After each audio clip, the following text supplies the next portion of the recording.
Now you are. Looks like Hello, I am Karen Jensen here at Teen Librarian Toolbox, a network blog with School Library Journal, and we today are going to be joined by authors Eric Devine, Barry Lyga, and Carl Deuker, and we are going to be discussing male survivors of sexual violence and young adult literature as part of the Sexual Violence and Young Adult Literature Project. It's an ongoing project, and we hope that you will view some of the past discussion panels as well. A couple of things I want you to know before we start about male survivors. By the age of 18, 1 in 5 boys will be the victim of sexual violence, usually by someone they know and trust. It's not really usually strangers or anything like that. Men are often the victims, and we want to make sure that we give them a voice and representation in this conversation. And we're very excited to have some awesome authors to help us do that. So I'm going to turn it over to Eric, who is going to host this event for us today. Thank you, Eric. you're welcome. And I have questions. See, like legit, this is going to be good.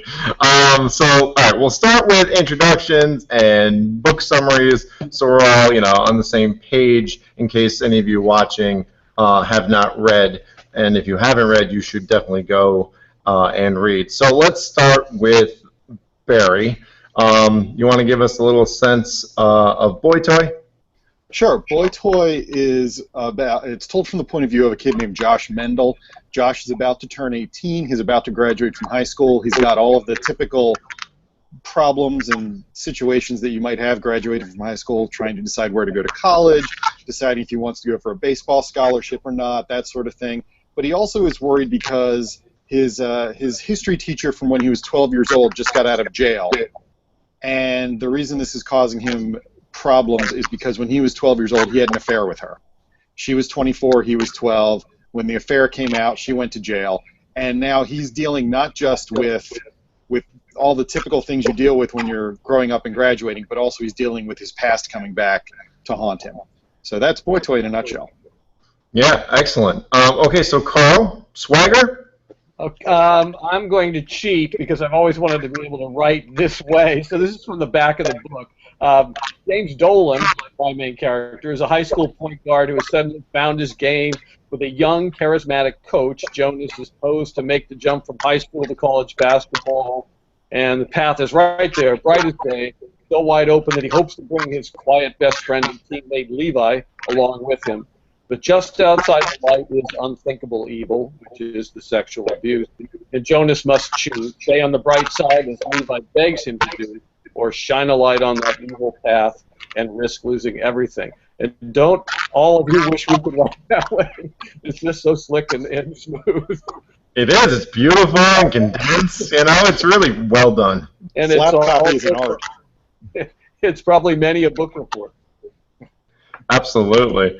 So now we, have a sense of both of them. I think the first and most obvious question, at least for me and for our audience, and probably most of the reading population, why this story? Why did you want to tell a story about, male victims of sexual abuse? It's not an easy one. It's certainly dark material and necessary material to explore. So why did you want to go there? Carl, since I can still see you on my screen, why don't you take this one? Well, I'll start. Of course it was in the news. I was raised I went to Catholic schools, and there's always been the problem with the Catholic Church for the last 20 or 100 years or however long, and the Boy Scout story was in the news.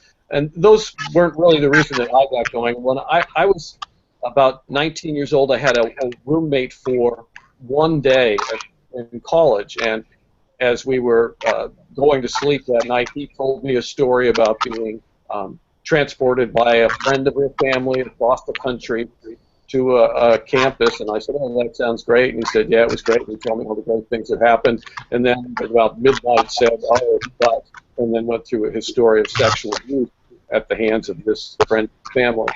So that sort of stopped there for a long time, and then about 7 or 8 years ago, I got called to jury duty. And the case was very similar. A friend of the family again, a boy invited over. This very cool friend of the family had beer, they drank beer, and then ended with sexual abuse occurring. And it just struck me that these two events are not rare, that as Karen said, it's 1 in 5, 1 in 6, and that they don't get discussed very much. And I put it off for a long time. I was a little bit afraid of the topic myself, and finally I thought, okay, let's do it. So that's how that got going. Yeah, that is, my God, that is powerful. So one night, and he left after that? We were at the same campus, but it was one of those deals where we were getting set. It was an orientation. Okay. We were all going in a dorm, and they just sort of threw everybody together for that one night. So I saw him around at various points, but we were never really friends. And I think that was part of the reason he was able to tell me this was because I was somebody he really didn't know. And it was just on his mind. It was just, I think, pretty recently happened. I mean, the whole thing was pretty staggering to me. But, I guess I was probably 18. So it was all pretty case of. Yeah, that is a lot to take on. I mean, and I mean, there it is right there. There's your statistic. There's the kid who, for which, we are writing and doing the work that we do. My God, how poignant. So, Barry, the same question for you then, because yours is a different scenario in terms of the abuse and the abuser. So why did you take the angle that you did? Well, probably about 15 years ago, I had a friend who was the lieutenant in charge of the child abuse unit for the Baltimore City Police Department. And he and I talked about possibly collaborating on a book, sort of a half memoir, half this is what to look out for to see if your kid's being abused sort of book. And he gave me a big, big stack of case files, and I would spend time at his house over pizza and drinks talking about this stuff, and just sort of became steeped in this really dark world of how child molesters abuse and how they groom their victims and things like that. And then that project never came about.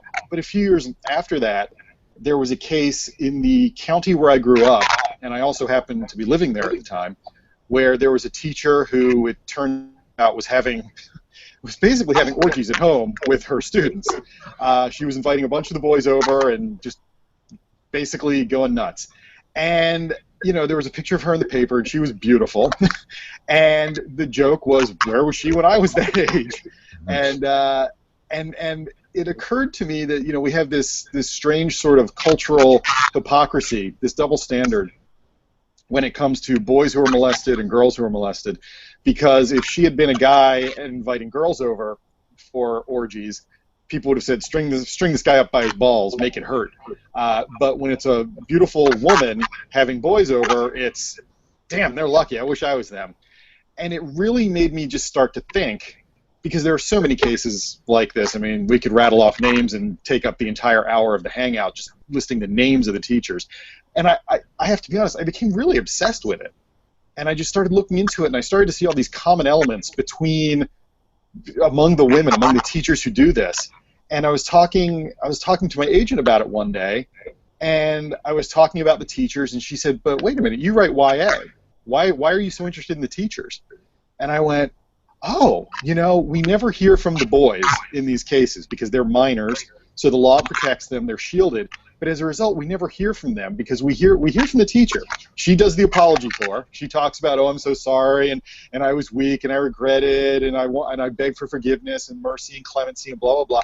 We never hear from the boys. And I thought, all right, what would it really be like? Like, get past the whole Mrs. Robinson fantasy of it, and what would it really be like if this happened to you? And that's where Boy Toy came from. Yeah, I mean, it's certainly also compelling. My God, all that research and history. I worked for some time in a psychiatric institute, and so I'm familiar with those case files and reading, the backstory of the kids I was dealing with on a daily basis, and it is heart-wrenching. Yeah. And that perspective is, I think I put in my question, which you've already pretty much answered, the Mary Kate Letourneau kind of a story. Sure.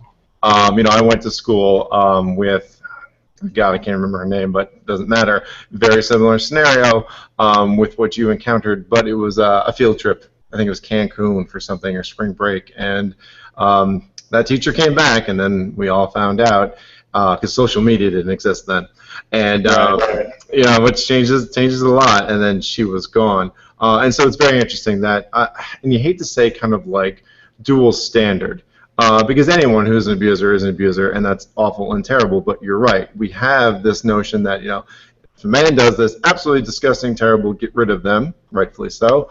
But when a woman doesn't, it's a very different story. And that speaks a lot to our culture and, the conversations we have with kids, as adults, in media, through writing, what the case may be. So definitely a compelling point from there. And so I think we'll take that notion back to Carl. So because we've got this heterosexual relationship in boy toy, we then are basically dealing with, and it's tough because we don't have the nuance of it, but the homosexual relationship in Swagger. So, what were your thoughts on, having that be the case beyond just, that experience that you had with the roommate for the one day? Was that a conscious decision to say, okay, I want to tell this story because this is more the common one that we see as opposed to the female perpetrator?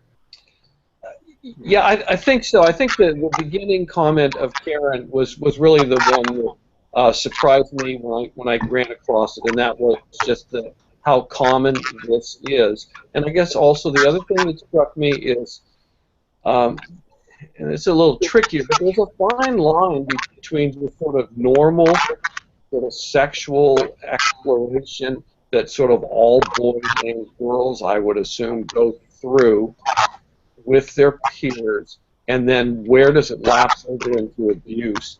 And so when you read those numbers, 1 in 5, 1 in 6, I mean, the whole thing is with power. And so I wanted to, I don't think I have the talent to handle the really fine line one, to be quite honest. So I thought I will use the one with power, where power is clearly being abused. And then, as adults now, we can look at one another, we can say, oh yeah, it isn't that boogeyman in the corner who comes out of the dark and grabs some kid. But I don't know that necessarily kids know that yet. I think kids are way more trusting still, because that's why they're kids. I mean, they are kids. And so even though, I've had people say, oh, I see where this is going right away, and it's pretty obvious. And that's always been an adult. And I've had many letters about Swagger from kids, and they didn't see it coming at all. And I guess I would say that the fact that they don't see it coming and that it is a surprise means that although this is in the news all the time, it's still a relevant story that needs to be told to the people involved at that age, not later. So that's why I think that topic with the kind of stereotypical abuser, nothing really surprising, but nevertheless, all I hope really true. Yeah, definitely informative. I think obviously I'm a reader. I think I was maybe a little more attuned. I was 17 or 18, and I had been working for this guy because he had a bad back. So my parents had set it up. They knew him, whatever. And so I was doing yard work. I was building a retaining wall, the kind of stuff that 17-year-old kid just can go do. And then he had this grand plan to design something on his property. And I had, worked with the guy enough, and he had directed me to do stuff. And I was like, interesting vibe here. Not quite getting the whole family situation, because he had a wife, he had a daughter. But whatever, I'm working for this guy. And then he approaches me with this unbelievable idea of his. His wife's going away, taking the daughter as well. And he wanted to do, I can't even remember what the project was, but it was going to take all weekend. I had to stay at his house to complete this project.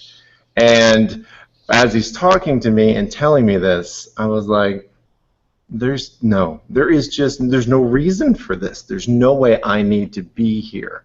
But it was that dynamic, as you spoke to, Carl, that he's paying me, he has the power.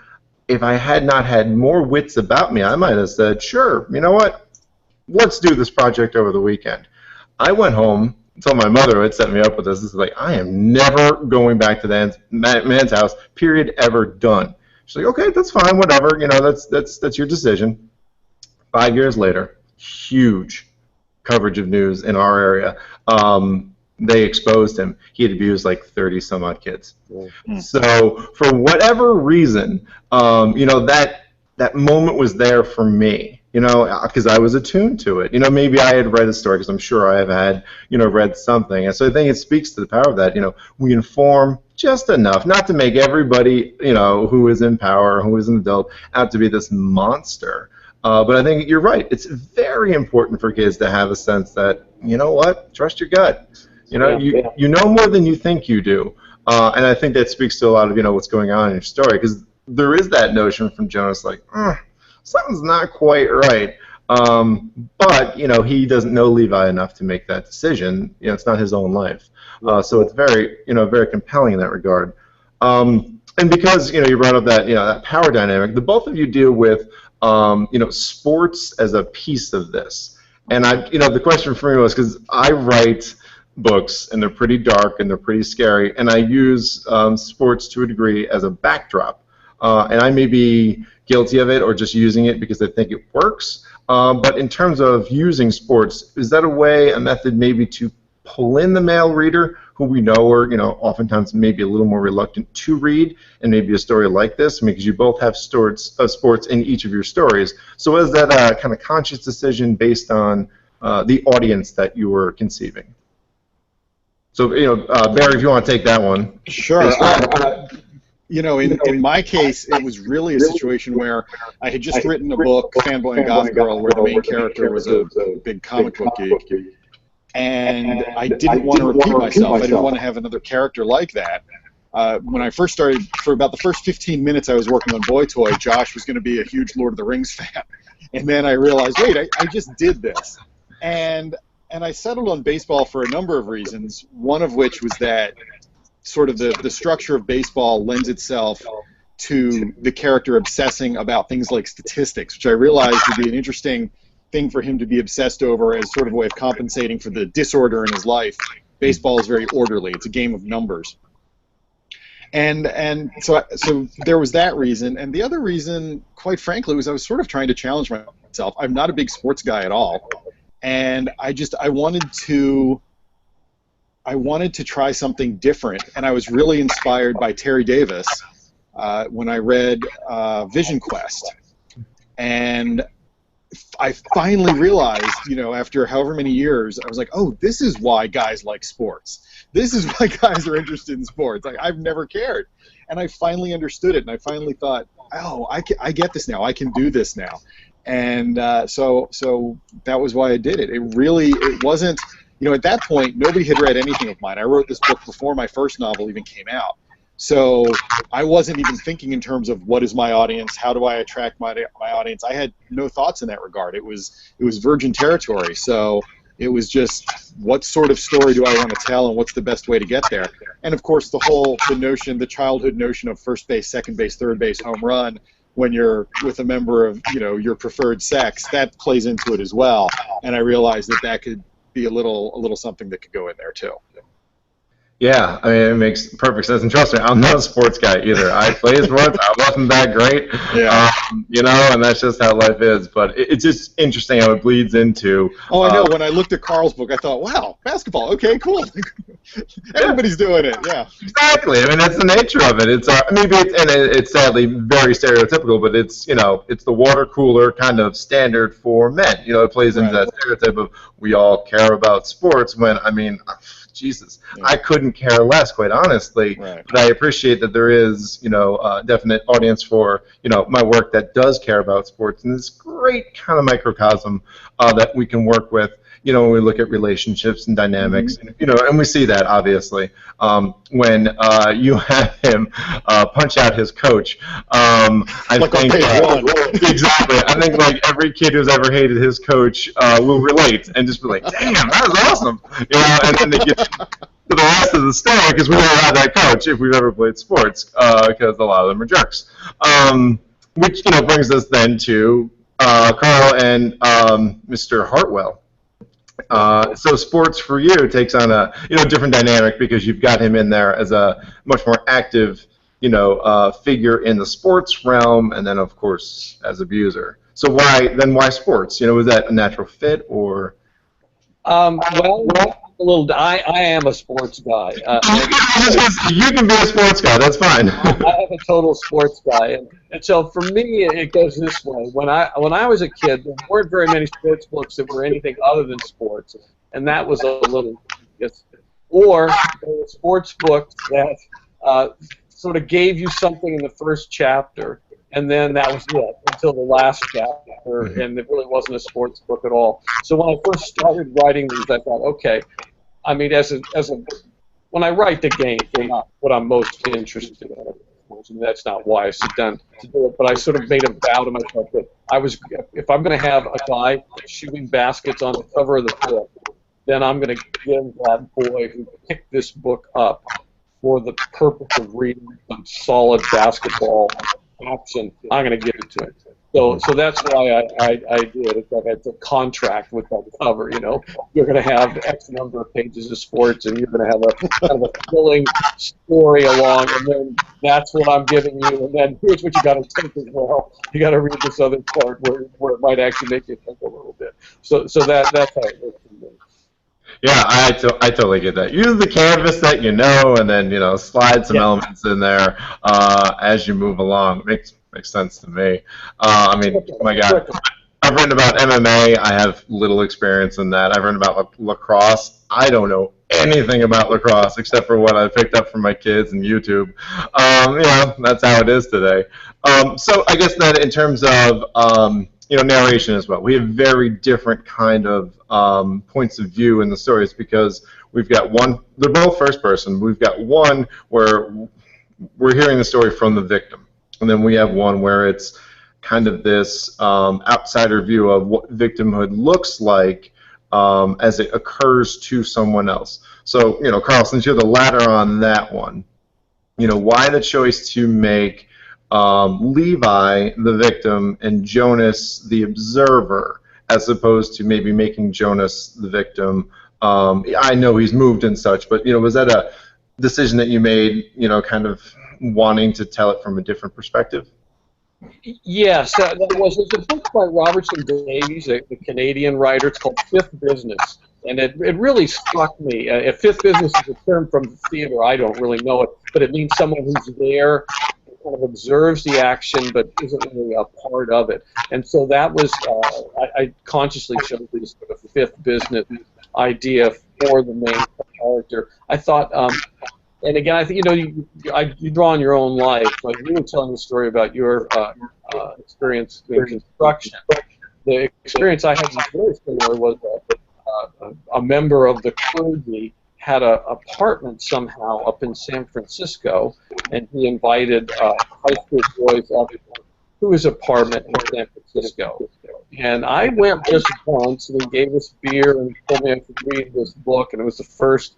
I mean, it was hardly pornography, but there was sort of sex content to the whole thing. And he gave me this book, and we drank some beer, and he said we could come back anytime we were in the city. And it totally freaked me out. And I never went again. But when I started on this book, I thought, well, gee, just because I didn't go again doesn't mean even the people I went that day with didn't go again.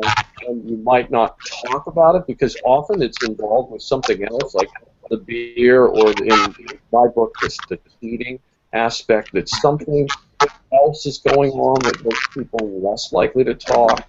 So just that removal remotely made me think that would be a good way to do it, to have it be one step away. So that's No, and it makes sense. And I think your point of the whatever, the additive, the thing that maybe you shouldn't have done, and that you're guilty about, be it the drugs, the alcohol, the whatever that you wanted to do, you shouldn't be doing, and then the consequences. There comes with that the issues of blame and guilt and shame, and certainly some things we'll dive into more deeply. And then so for Barry, you've got, the first-hand account of the victim. That was a decision, obviously, that must have been difficult because there's a lot of details you go into. As difficult as they are to, why did you feel that first-person perspective with that level of detail? That was the story you were looking to write. Well, if there's one common thread across all of my work, it's that I'm really sort of, interested in getting readers to sort of experience the world through somebody else's eyes. I sort of want to put you in somebody else's brain for a little while. And so that's why I chose to write the book the way that I did. And, somebody came up to me. The book hadn't even come out yet, but there were galleys of it floating around out there. And I was at the American Library Association conference, and somebody came up to me, a librarian, and said, wow, I just read an advanced copy of Boy Toy, and I really liked it. I said, thank you. And she said, those sex scenes, it's a little erotic. And I said, well, yeah, it's supposed to be, because even though he's 12 and she's 24, the fact of the matter is that in order for the reader to understand the guilt and shame that he feels, and also to feel the triumph of him overcoming this, you have to feel everything that he felt. So you need to feel what it would be like to be a 12-year-old boy having this gorgeous 24-year-old woman putting the moves on you, which, hey, the three of us were all 12-year-old boys. We can be honest about it. We would have loved it. But it would have messed us up for life. The two are not mutually exclusive. And I think that's something that doesn't get talked about a lot with abuse, is when you're doing it right, even for the wrong reasons, sex is pleasurable. It feels good. And a lot of kids I'll misuse the word, get seduced into their victimhood because it feels good. So they think if it feels good, it must be okay. But I don't know, I don't think it's okay. And then these conflicting emotions sort of form the kernel of why they don't talk about it and why they won't speak about it. And I wanted the reader to feel all of that. I wanted them to feel exactly what Josh felt, and so that they could go through the healing process with him. And that was why I chose to do that. Yeah, and it's tough. And I completely get what you're saying. I mean, my first person stuff, you bring him to the bottom, and as difficult as that may be, it's what you're trying to expose, the story you're telling. As I was getting ready, doing some research, of course, I'm on the lovely Goodreads, and I saw Boy Toy in one rather interesting comment referred to as MILF porn. And I thought, well, okay. Oh, wait a minute. I saw that comment, believe it or not. Yeah. You are quoting it incorrectly. They said that it was badly written MILF porn. To which I say, no, it is exquisitely written MILF porn. Man. And part of me was like, you're missing, like, the point on that is, it's about the sex, obviously, but it's primarily about the abuse. And I didn't see where that was, referenced as evenly as the concept of, the sexual element to it. And I thought that was a real disservice, to your work, because, yes, I mean, this is what's happening, and it's sexual. It's everything you just said.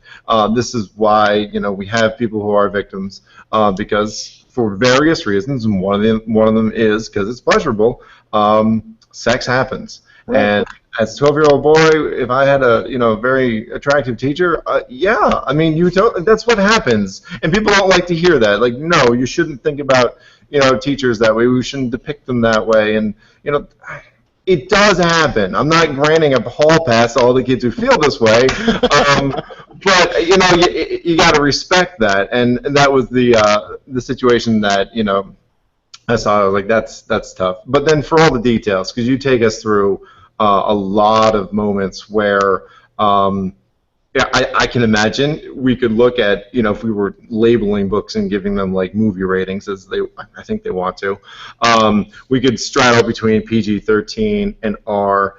I described it as PG-15. PG-15. Okay. And how difficult was that to do? Because in your mind, you know sex, but then we know we're talking about a young kid, and it is abuse. So, I mean, were the edits, were the conversations, I mean, was it difficult? As I told my editor at the time, because she was like, whoa, I said, I did draw a line for myself, and she said, where? And the truth of the matter is, I did draw a line, and I walked right up to that line, and I stood right at it, and I pinwheeled and almost fell over it, but I didn't cross it. And basically, I wanted, and I think I was successful in this, I wanted the reader to add a lot more detail than there actually was. And I think, there are people who think like there's a description of certain things in the book that is not there. Like at no point is there any description of parts meeting parts, for example. But people think there is. But there isn't. I was looking for it. I was waiting because I'm like, Jesus, how are we going to do this? But no, you're right. You didn't It's not there. It's just not there. And that wasn't out of any sort of Puritanism on my part. It was really just how would I think about this as a 12-year-old boy? How would I understand this? How would I explain this to myself? And I felt like his mind would just veer away from certain things because you don't want to acknowledge that. And so yeah, I mean there was a conscious decision, but my editor had no complaints about the sex in the book at all, which her big complaint was the length. It was originally a lot longer. It was about 200 pages longer when I turned it in. Okay. And there were a lot of subplots and things like that got cut. And so she was just really and the baseball game at the end, I described like every single at bat obsessively, and she was like, oh my God, like this is crazy. You got to cut some material out of this. So I did. She was right. It was way too long. But in terms of the sex, I give her due. She said, nope, we're publishing this as is. Well, yeah, I mean, a definite credit, because kids do, still, as much as the internet is out there, and they can see literally anything they want. Yeah.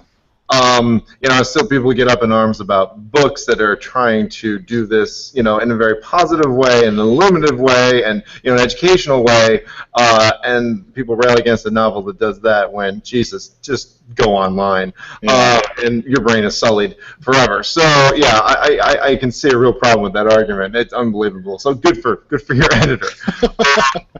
and Carl, so you have a different scenario where you do leave us, as readers, filling in those blanks. And again, we all make our decisions as authors. Was that one for you where it was like, I want to leave enough gray area where there's just enough, but we know it's been enough to cause what we see as, Levi's ultimate demise? It's interesting when you look back, like whether the character I had, Levi, is not a speaker. He's just not going to talk about it. And what Barry said is one of the things that totally throws Levi off, and that is that there's pleasure involved. And so you've got this strict Christian background where, none of these things are probably even discussed in his household, let alone admitted to be pleasurable in any way. So for him to even get to the point where he's willing to tell Jonas anything is a big deal for him.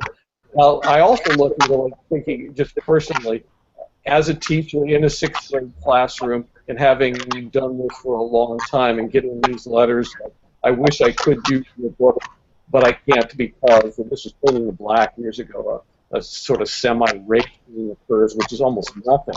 And I kept getting those letters. So, you sort of wonder, well, is this just entirely because of character, or is there a little bit going on in the background saying, okay, let's just make this as accessible as possible to as many people as possible. So I did write it so that whatever knowledge the child has or the young adult has coming to the book is what they put into that scene. Right. So if they have very little knowledge, they can read that scene and know there's something that's wrong. If they have lots of knowledge, they can read that scene and think, oh, this is what's going on. So it can work for a 6th or 7th grader who is very naive, and it can also work for a high school student who is older, and also, I don't know, it just definitely fit the character who I did. When I first wrote it, I did have a bit more detail, and I just looked at what this kid would not say. And later on in the book, Hartwell says something like, oh, come on, did he have sex with you once, in your life? And Jonas says, well, actually, no, he doesn't. So that's sort of how it came with selecting Levi's character and making it impossible for any kind of detailed description of it. And maybe I was okay with that. I don't know. The devil's in the details. As you have just retired, so good for you. You can write whatever the hell you want now. you know, as an educator as well, you know, I face that. I'm in the classroom, and you know, kids read my books, and Jesus, the amount of stuff I hear, because my characters tend to swear a lot, because, well, teenagers swear a lot. There's a lot of violence and, you know, really bad things that happen, and people are like, oh my God. Like, well, I don't know what to tell you, you know, but in my mind, I always have to think about it. And I don't write a lot of sex because I know, like, you can't cross that line. I was watching Orange is the New Black. I don't know what episode, because I'm now into season 3. And they were... Spoilers! Oh, I'm sorry, but it's not bad. It's not bad. They had a great conversation. My wife's sitting there punching me as they're talking. They're like, listen, it was a crazy-ass book that she's writing, and it's awesome. But there's, you know, all this, you know, sex in it, and, you know, the counselor says, no, you can't do that. That's awful. You're warped. You're twisted. And so the other character has to explain to Crazy Eyes, listen. We're in America. You can write all the violence you want. It can be as destructive as you need it to be. But don't you dare write the sex, which I find just so mind-blowing because it's, look at our culture. It's sex-obsessed. And, you know, and kids deal with that, and they need ways of dealing with it as opposed to 30-second clips where it's like, you know, you watch the commercial for perfume and you're left like, why is the guy naked? I mean, that's how I always feel. Like, what the hell's going on here? So, you know, I just find those arguments for teachers and writers, yeah, it's difficult, and we have to deal with that. But me still, you no longer, so good for you. That is quite awesome. And an interesting point I was thinking about, of course, I'm looking at my notes here. I'm like, what else do I want to ask? So as I'm reading Boy Toy, I had a couple, I don't want to call them issues, because that sounds very heavy. Considerations, I think that's a better word, with Rachel, because she is a catalyst character in a number of ways. I would say, you know, predominantly good, but there is this kind of edge to her, you know, because she brings things out. And she has a real difficult time, I think, dealing with, you know, Josh's victim. I think if there's a notion of where she's almost, where she's kind of like, you know, well, just get over it. And I think that's a common kind of narrative element in any abuse story. And I found it very interesting that she was the one saying, you know, in essence, just get over it. I mean, it's in your past. Let's move on. We got prom coming up. Like, you know, you're back in the world again. Could you, you know, join with us? So I guess thoughts on Rachel and that kind of notion of the get over it mentality that we see in any abuse type of story, because I think it is common and pervasive. Yeah, you know, some people I've heard before from people who have issues with Rachel. And think that she's too harsh, too tough on Josh, not sympathetic enough. And my feeling, there's a couple things going on here. First of all, I think that the careful reading of the book shows that she never pushes Josh further than he is able to go. Josh is a very insular, sort of self-absorbed person. He is obsessed with statistics and math, and there are opportunities for him to heal that he doesn't take until Rachel forces him to take those opportunities. And I think, you know, the prom scene, for example, where she makes it very clear that they're going to spend the night together after prom, and then he can't perform. He can't do anything. He's a mess. And she doesn't mock him. She doesn't force him. She just holds him, and they sleep. And I think that's an example of she pushes him as far as he can go, no further, with his best interests at heart. The other thing that I think people don't take into account when they criticize Rachel is that Rachel is a victim too. Mm-hmm. And we don't even know what she's a victim of. We know that when she was 13, she went into the closet with Josh for 7 minutes in heaven and ran out screaming a minute later, and her torn panties were lying on the floor. And since the story is told from Josh's point of view, and Josh was in a flicker when he did whatever he did, we don't know what he did. We don't know what happened. She never tells him. She never tells anybody. So we don't know what happened in there. And as a result, she's dealing with things too. And part of her healing is helping to him heal. helping him to heal, rather. So I think she's perhaps a little more sympathetic character than some people give her credit for. But she's very complicated. I mean, you know, people are complicated, and that I wanted to reflect that in the book. I want to reflect that in all of my books, that it's not, you know, people aren't going to always do and say the right thing or the perfect thing. They're not always going to act in the most compassionate manner. They're not always going to act in the most altruistic manner. And certainly Rachel is imperfect. So is Josh. That's why they're good together. Yeah, as they should be allowed to be imperfect. And again, yes, they are the victims. But you know, and I'm looking at my notes here. I'm like, oh, I have Rachel listed as girlfriend / victim because yeah, she is. Yeah. You know, what transpires in there is powerful and is disturbing and is, you know, literally what got the ball rolling to unearth. And I love that kind of structure element to it, where it was, you know, we're peeling back and then we get the root of things. It was an interesting dynamic. And she is a victim. I think we expect certain things from victims, and that's tough because, you know, from our popular culture, we want to see this. Okay, well, you know, tell your story. Everybody is, you know, telling stories these days. We're online, we're doing vlogs, we're, you know, writing pieces. It's all this, you know, well, this happened, and people, I don't know, I think unfortunately really love that vicarious element and love to watch other people in these, you know, very difficult situations, because to a degree it's entertainment. And so I like that she's not the kind of character you can say, yep, this is exactly how it's supposed to be, and this is exactly what she's going to do. We move from A to Z, and then we're done. Because I think any abuse victim will say, and I think, you know, we've all had experience, I know I have, with them, it's never over. It's not over. The physical acts are over, sure, that's one thing. But all that trauma and abuse comes back and around and again. And I think for someone like Josh and for someone like Rachel, like, yes, it will constantly be there. And I think that's an important message from your story. It's not going away.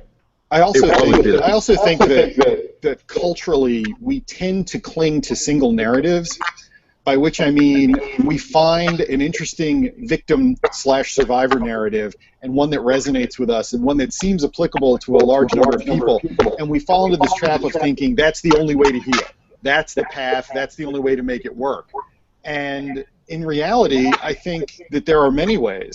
And you know, some might not be popular, some might not be healthy, but there are a lot of ways to go through something like this and to adjust to it. And I think we make a mistake when we say, no, if you don't follow this path, then we are going to consider you a bad victim. You know, you did it wrong. You know, you healed wrong. And I think that's hurting people again. I mean, if somebody has been hurt like this and tells you, well, I was hurt like this and I got through it this way, the worst thing you can say to them is, well, that doesn't work. You're not really healed. That's crazy. You can think that if you want to, but don't say that to them. Don't tell them you did it wrong. That's crazy. Yeah, it's tough, and especially I think, you know, in YA, although I think YA is expanding dramatically in our, you know, concepts of, you know, what is and what cannot be, and how, you know, these different paths go. I think that's fantastic. Because even just as an adult, for example, I'm watching two couples deal with infidelity, and one couple is dealing in one way, and one is dealing another. I don't know if it's working for either of them. But that's not up for me to decide. That's up for them to decide. And for teens and such, you know, we feel the duty to protect them as we should and show them the right path. But you're right, there is no one right path. And I think we see this, you know, Carl, with poor Zick. I mean, I'm sorry, not Zick. I'm now mixing up my characters. Poor Levi, because there is no path. He sees no path. Which is, you know, really sad on so many levels, and it's tough to watch as you kind of have this sense when he is, you know, going up the mountain there as he intends to, the place where he feels peaceful, the place where, you know, that gave him solace before, is now leading to a different ending. So the path that you disallow him. Your reason for that, was it, you know, the religious element, his inability to open up? You know, why did you take him down, no pun intended, you know, that road? You know, that's a good question. I guess what Barry was saying about a narrative and for a solution, I think is really, really true. That we do sort of give a narrative to kids, and the narrative that and you know it too, Eric, from schools is, okay, something goes wrong, report to an adult, and then everything goes right. And it's just not that simple, and it doesn't happen that way, and people don't respond the way you want them to. I've gotten criticism from this book that, well, really, it's quite simple. Jonas should just go to an adult, tell them right away, then they go over and go to Hartwell, and it's all fine. And yet, that's like saying, well, Jonas was a single stick figure who knew exactly what to do and didn't have his own, set of things that he wants, like to finish the season and get a scholarship, and also there's just so basically complete optimist, like many kids are, that all these things can work out. I can finish the season, we can win the championship, we can solve this problem about, well, you'll go to college with me, and it'll all be great. And so one of the points, and even when he discovers the tragedy, his father says they found him, he immediately assumes, oh yeah, that's great, he's up in the woods, he's camping, great. And so I guess mine was to sort of pull the rug out under that sort of comfortable notion that if you do the right thing, or that there is the right thing, that makes everything come out all 100% right. And so by pulling the rug out, I hope doing a little bit of Barry was saying, showing that there isn't a simple solution. Walk through the step A, B, C, and D. Yeah, I can't remember who it was. There's a TED Talk. Both TED Talks have come to mind. The TED Talk on the single story. Can't remember who that was. She was eloquent. And then the TED Talk, I think from the guy from Pixar, who talked about the need for like the happy village at the end. Like that's a piece that has to be in the puzzle, and like they have that kind of script, and we know that's not life. And so what you were saying about kids being like, yeah, they know the story. Go to the adult, do the thing. But how many times have they seen that just not work out? I mean, so many times. And I watch it all the time. I work with a guy who I used to teach with, and now he's the assistant principal where I am. And I have another friend who's a principal at a different school. And getting kids to go to anybody is difficult today because they've been burned.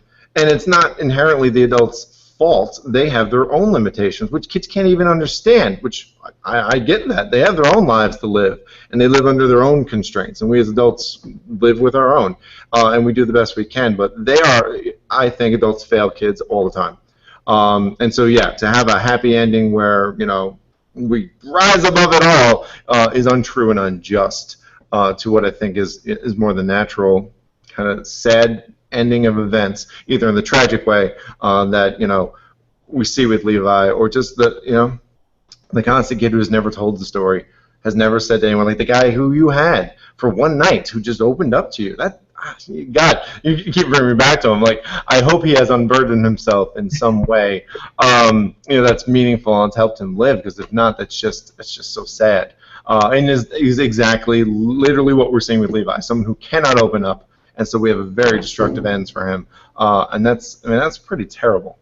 And not to totally switch subjects here, but because it's contemporary, because it's, I think, on a lot of people's mind when we think about victims, especially of sexual abuse, the Duggars. I never watched the show. I didn't care for the show. I know some people online who really dig it, or used to. My wife and daughters used to love the show because they were just like, oh my God, look at this, which, that was the appeal. But now that it's been in the news, and I don't know if you guys have watched, paid attention to, the coverage and how, especially I think it was the Today Show that did that interview that was so just difficult to watch because it really gave us in real time what happens to victims and the story that they're told and what makes it okay for them to have been, perpetrated. So have you paid attention to that? Have you watched it? Any thoughts on, being someone who's written about sexual abuse victims, seeing it play out, on the national stage? Well, I'll go first. I had to look it up. When you say, I have paid attention to it somewhat. The part that has really ticked or sort of clicked in my mind is a whole other topic we haven't talked about, and that is the sibling on sibling.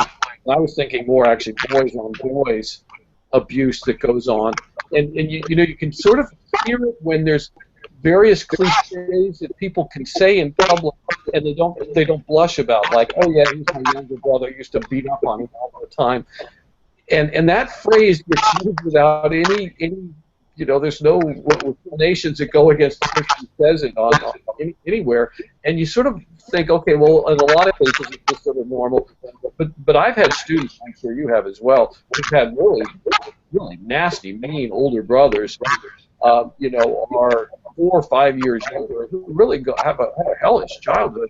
And where does that fit in?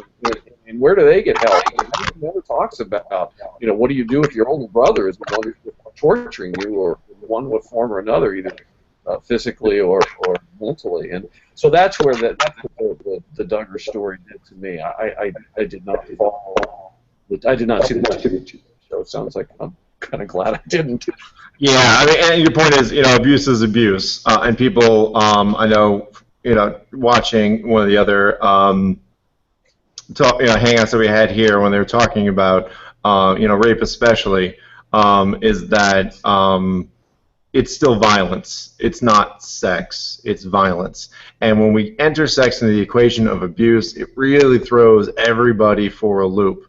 And I think, that's part of what we're seeing, in your stories and the reactions that people have. It's, don't write about sex, it's abuse, or but it was sex, so it can't be really, and people get really confused on the matter, which is really pretty awful. I know when I talk to my students, I'm like, whatever, rape is abuse. It's as simple as that. We read Speak, and I'm just like, okay, this is not about sex. And they get it. They haven't always, and that's certainly a problem.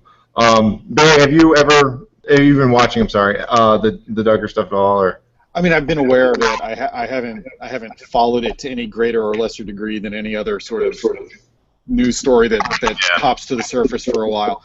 I think what bothers me the most about it is that the circumstances under which these girls live sort of prevented them from finding their own way to heal, because they've had this dogmatic Christian notion of forgiveness impelled on them from above by their parents and by their clergy, and are basically told everything's okay, don't worry about it. And I'm sure somewhere in this world that worked for somebody, but the odds of it working for them, I think, are very slim. And I think that they've got a really long road ahead of them. I think it's going to be years and years and years before they even begin to understand what happened to them and how they are allowed to react, because they're in an extraordinarily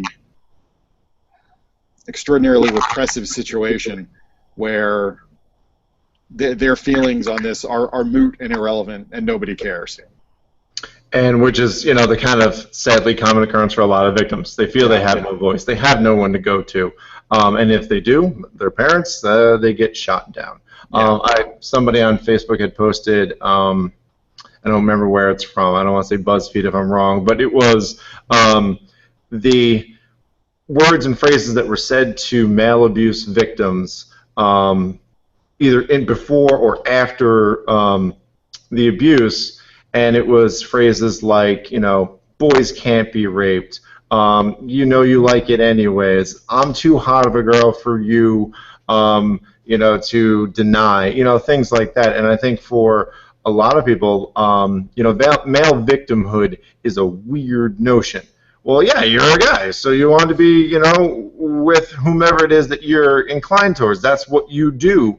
But that's not always the case, and men are supposed to be, tough and firm and know the answers, and that's, that stereotype of who we are. And I think more of the conversation turns away from that and allows guys to be more vulnerable and to say those things like, well, no, I mean, it still happened. I mean, even for me, my God, when I came close to it, I wasn't quite sure even how to talk about it for quite some time. And yet, I managed. So is there, in terms of speaking and talking, are there messages that you feel are the best takeaways from your book? What is the message to take away in terms of, if you are the kid and you have been a victim or are currently a victim, what is the message that your book, you feel, will impart to these kids to give them that ability to have that voice to then hopefully get on that road to healing? So, Carl, I'll give that one to you. Okay. I think you actually said it earlier, but there's one thing that I want people to take away from Swagger is just that sense of following your gut feeling, which is what you mentioned earlier, and then also, communicating to others with that feeling, saying that actually that just doesn't feel right to get away. And I think the other, not to get back to Pixar, but that sense of community does really matter too. I mean, if you do have a community where you have some trust, then it's easier. And so Levi kind of cut off, not really part of the high school. He got trouble. He's got no one to go to. He's sort of typical or perfect victim. In the book, the Hartwell character tries for everybody. People have said to me, well, you're wrong. You shouldn't have it just be. He goes after this religious guy, and I said, well, if you go back and look, he hasn't shot with just about every 16-year-old boy that comes into his full emotion. So I guess I would just say all of those different scenes that happen, someone needs to follow their gut, follow their intuition. If something feels wrong, it probably is. Solid, yeah, definitely. All right, so then to you, Barry, for the follow-up. I have no idea. Honestly, I never thought when I was writing the book about, is this going to help somebody get through something like this? Right. I don't know other than what I said before about everybody has their own path to health. I don't know what I would want somebody to get out of it. I mean, I've gotten emails from kids who were abused and who read the book and who told me that it helped them to understand there was nothing wrong with them. I think that's the most you can hope for, really, is for them to come away from it going, okay, it wasn't my fault, there's nothing wrong with me. But, everybody's, we tell people, like you said before, go tell an adult. It's like, well, what if there's no reliable adult in your life? There are kids who live like that, where there's no reliable adult in their life. Tell your parents. What if your parents are the ones doing it? Well, tell a guidance counselor. What if your guidance counselor is useless? I mean, it's, I feel like, the book was not written to impart any sort of message, and I really think that possibly, what you get out of it is, okay, I see somebody went through something like I did and figured out a way to heal. That means probably I can too. I still think that's a great message, whether you intend it or not. I mean, I think that is the point of your work, the point of what we're doing here, and just continuing that conversation, because we have victims right now. Every second on that clock, someone's dealing with it, and it's important to have these multiple stories, so we don't have that single narrative. I think it's a solid takeaway for today. That there is healing at some point, and it is worth striving for regardless. So I'm going to thank you guys for just being so awesome about everything and answering my wonderful questions, I guess. Really appreciate your time here talking with me today. Karen, I think you're back with us. Do you have parting words? I also want to thank you guys. That was a fantastic discussion. I really appreciated it. And Barry, actually talking about Boy Toy helped me understand a book that I just recently read and was trying to figure out how I felt about it, about another student-teacher relationship. It's a book that just came out called Even When You Lie to Me, but it's a debut book by somebody called Jessica Alcott. And it also has a sex scene between a student and a teacher, which was kind of like, you're reading it and you're like, this is weird because it is kind of sexy. And you're like, but it shouldn't be. But the really great thing that happens, just have a total spoiler moment. So if you haven't read the book yet, everybody close your ears and go la la la. The teacher kind of stops himself in the midst and he's like, this is really wrong. I'm supposed to be the adult here. And I really appreciated that teacher had this moment, kind of totally took all the blame away from, this. I mean, she's a kid. She's 16 or 17, but she's a kid. And he's like, I'm supposed to be the adult here. This is not okay. I'm screwing up. And I think that was a really important thing that happened in that book, and I really appreciated that. Well, that was why I decided to make Josh 12. Uh-huh. I didn't want if he was 15 or 16, there would be a certain class of reader that would say, well, yes, technically it's abuse, but 15, 16 years old, maybe it's a little iffy. So, like, nobody's going to say that about a 12-year-old. I wanted it to be very clear what the power relationship was there. No, and you see that all the time in the news, like when these, actually in the town I live in, a teacher was just let go for having a relationship with a student, and somebody posted about it in a group in Facebook, of course, and there were other people who were like, well, but she did this and she did this, and I'm like, yeah, but she's still a kid, and she's not, I'm a big, huge teen advocate, but science proves their brains work differently. Like, she did some not smart things, and it's the adult's responsibility to be like, no. Right. So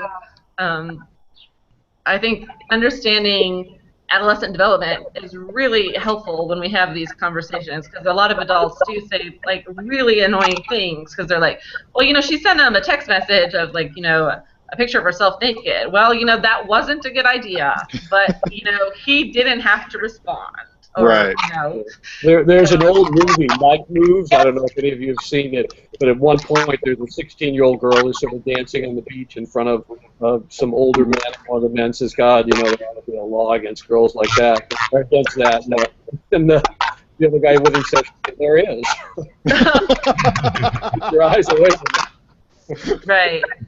And I think that is part of the takeaway that I really want there to be in this ongoing discussion, is at the end of the day, it's always the person who does the violence.